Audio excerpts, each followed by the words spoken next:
Chers amis, on est dans la petite cuillère, page 58, Gemara, traité Brachot. Comme vous vous rappelez bien, on est dans le dernier chapitre, dans le 9e. Il nous reste même pas une petite semaine pour finir tout le Talmud traité Brachot. Et si Dieu veut, après on va passer sur Shabbat. On va passer ensemble 4 mois avec des petits messages précis. Et on est dans le chapitre qui nous raconte, qui s'appelle en hébreu Haroé, toutes les prières spéciales pour des événements qu'on rencontre pendant notre vie. Et pas forcément on connaît tous ces détails.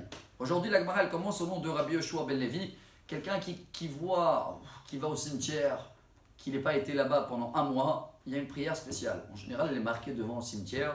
Baruch ata Hashem, asher yatzar etrem badin, vechilkel etrem badin, qu'elle veut dire en français, soit-il béni Dieu, que tu as créé le monde avec de la justice, tu le juges tous les jours en vérité. Baruch ata Hashem, echayam etim. Ça se termine à la fin avec la prière que Dieu va refaire vivre les morts. La Gemara dit que même quelqu'un qui n'a pas vu un ami à lui, un copain, pendant un an, il doit faire la même bracha. Baruch ata Hashem mechayam etim. Et c'est de là que la Gemara elle apprend que quelqu'un qui est décédé, il y a à peu près un an de garder les règles de deuil, que chacun connaît, j'espère que personne ne va devoir les connaître.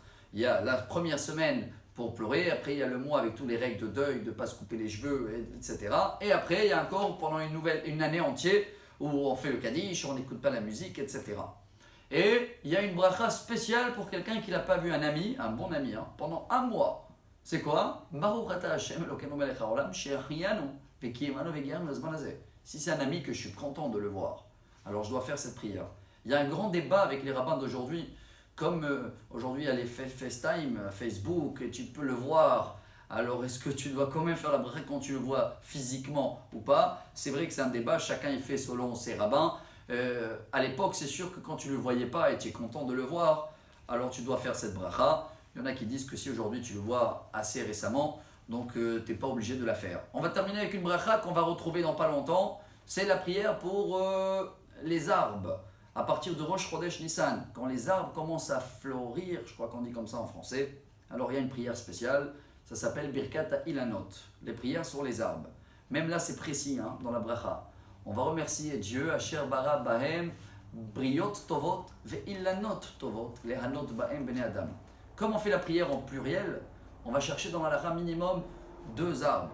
Et dans ces arbres-là, on va chercher minimum qu'il y a une fleur dans chaque arbre pour remarquer qu'on est en train de remercier Dieu sur un nouveau événement qui arrive. Et si Dieu veut, dans l'événement de demain, on va voir que même le soleil, la lune, il y a des prières spéciales qu'on va essayer de les partager, si Dieu veut, demain dans la page 59.